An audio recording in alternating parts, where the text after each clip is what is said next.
ለማንም ሰው መናገር የሌለባችሁ 6 የግል ምስጢሮች። ሰው እንደመሆናችን መጠን በየዕለቱ ሰዎች ጋር መገናኘታችን አይቀርም። ታዲያ አንዳንድ ጊዜ ከገጠመን ችግርና መከራ በማውራት መገላገል እንፈልጋለን። ነገር ግን ችግራችን ከተናገርን በኋላ ከነበርንበት ችግር በልጦ የማንወጣበት ችግር ውስጥ ራሳችን እናገኘዋለን። ለሰዎች መናገርና መናገር የሌለብንን ለይተን ካላወቅ የሚያስከፍለን ዋጋ የበለጠ ነው። ይህን አስመልክቶ ብዙ ነቢያቶች፣ ብዙ ሳይንቲስቶች እናም ብዙ ፈላስፋዎች ተናግረዋል። ነገር ግን ዛሬ ለእናንተ ወሳኝ ናቸው ብዬ ያሰብኳቸውን 6 የግል ምስጢሮች ይዤላችሁ መጥቻለሁ። ለህይወት ዘመን ድልድይ የሚሆናችሁን ምክር ለማግኘት ድልድይ ቻናልን ሰብስክራይብ፣ ቪዲዮውን ላይክ በማድረግ እንጀምረዋለን።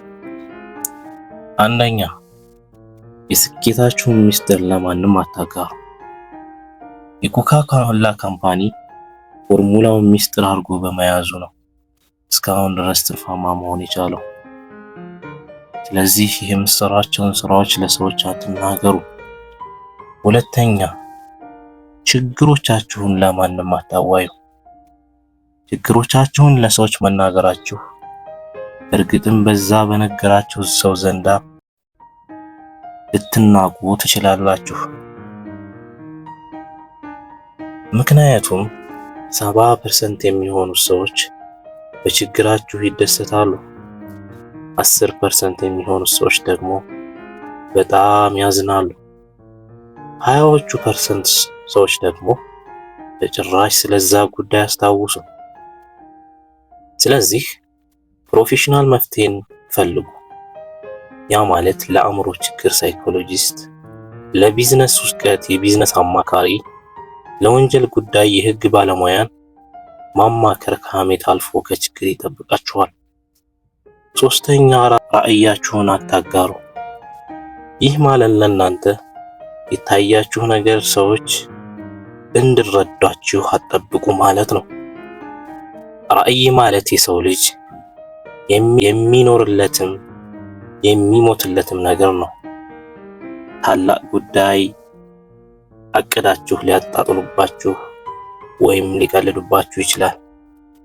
ለዚህ ዋነኛው ምክንያት እናንተ የታያችሁ ጉዳይ ለነሱ ስለማይታያቸው ነው። ልታሳኩት ያሰባችሁትን ነገር ትጉ እንጂ ለሰዎች በመናገር አቅማችሁን አጨርሱ ይለናል። አራተኛ፣ ገቢያችሁን አታሳውቁ። ይህ ግልጽ ነው።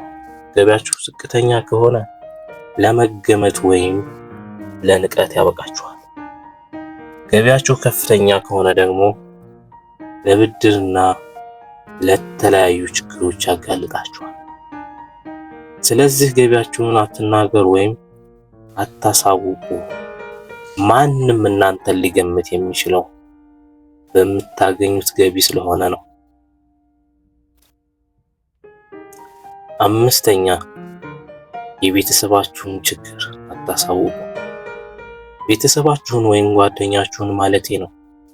ጓደኛም ቤተሰብ ስለሆነ የምታስቡ ከሆነ መስመር አብጁ።